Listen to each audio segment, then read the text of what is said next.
For a local family. A mother and father who lost custody of their terminally ill children win a court battle to get them back. Up next, a story you'll see only on 11. And this involves a mother and father who lost a son to a rare disease.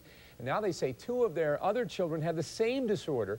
But Children and Youth Services took custody of the children last week and accused the mother of making up the symptoms and manipulating the doctors.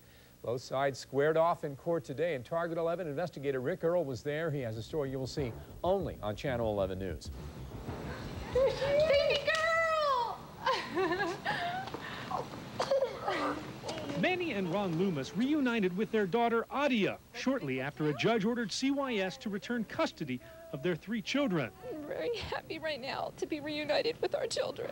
We did nothing wrong, and the truth prevailed, and that's all we could hope for and pray for. It all began 3 years ago when the couple's 3-year-old son Jonah passed away.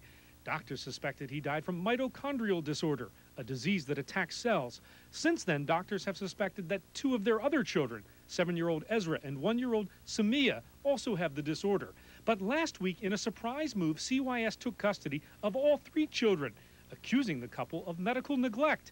At a hearing Tuesday afternoon, a doctor from Children's Hospital testified that she and other doctors became concerned that Manny Loomis was making up symptoms they didn't see in Ezra and Samia. She doubted whether the children had the disorder at all, but a doctor from Mercy Hospital who treated both children believes they suffer from the disease, and he's standing by his treatments. You thought she was always truthful? I did. I really did, because otherwise I could not have gone on with the kind of treatment that I had initiated. But I always consulted other doctors. The support we got from the doctors who treat the kids, who weren't afraid to come up and say why they made the diagnoses they did, why we were caring for the children the way we did, it made it clear that we had the best intentions. The children will remain at Children's Hospital until they're transferred to the Cleveland Clinic, where they will undergo more testing by a mitochondrial disease specialist, and the parents have agreed to follow his recommendations. In Butler, Rick Earl, Channel 11 News. Rick, thanks. And the parents must still attend a final hearing. A date for that won't be set until all medical tests are completed.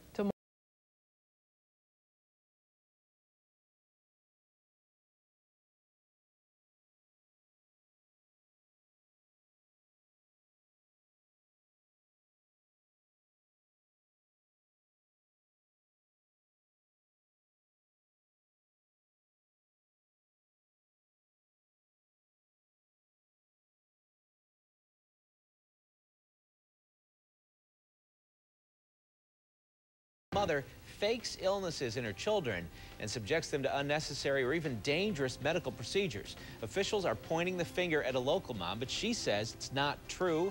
Don Cannon talks with her, new at 6. But first, tonight, one expert is predicting bankrupt U.S. Airways won't survive. Situation has changed the person that I am, the person that I was, and the mother that I was, and the mother I will never be allowed to be. A Butler County woman is accused of making her children sick on purpose. Caseworkers say the woman makes it appear as if her children have different illnesses so that she has more attention paid to her. Now she no longer has her children. One of the children died in 2001. Children Youth Services says she suffers from a condition known as Munchausen syndrome by proxy, but she claims it's actually her children who suffer from a misunderstood disease. Don Cannon spoke with her today, and he is live in Butler County with more. Don, tell us about this. Yeah, thanks, Patrice and Stacy. This is a story that hinges on one major question. Who was really sick? 2 small children or their mother? I miss my kids. I have to face it. I have to do everything I can to help them. Ron Taimuty-Loomis stares into the empty bedrooms where his 4 children once slept and played. Today, they're gone, taken by Butler County Children and Youth Services. The agency has charged that both Taimuty-Loomis and his wife with neglect. And Melissa Ann Taimuty-Loomis, also known as Manny, is also accused of something far more sinister. Munchausen syndrome by proxy, which is a quote-unquote non-recognized psychological disorder that a mother chooses to make her children sick. 2 of the Taimuty-Loomis children, 7-year-old Ezra and 20-month-old Samia, were treated by a series of doctors in hospitals for multiple symptoms called mitochondrial disease. It's a group of illnesses, but it's all affected by the metabolism in your body's cells. A middle child, Adia, is healthy, but a fourth child, Jonah, died 3 years ago of cardiomyopathy. There was no autopsy. Ezra and little sister Samia wore tubes for intravenous feeding. They also carried backpacks that delivered the painkiller Dilaudid. He handled it very well. We were very proud of him. He was very strong. But the case took a dramatic, even decisive turn in August when the children were ordered by the court to the Cleveland Clinic. Documents that have been introduced in the court indicate that the children do not suffer from what is called mitochondrial disease. It was then that Butler County CYS accused Taimuty-Loomis of Munchausen's by proxy disease and placed all 3 children in foster care. It's been months that this has been going on now. We rarely see them.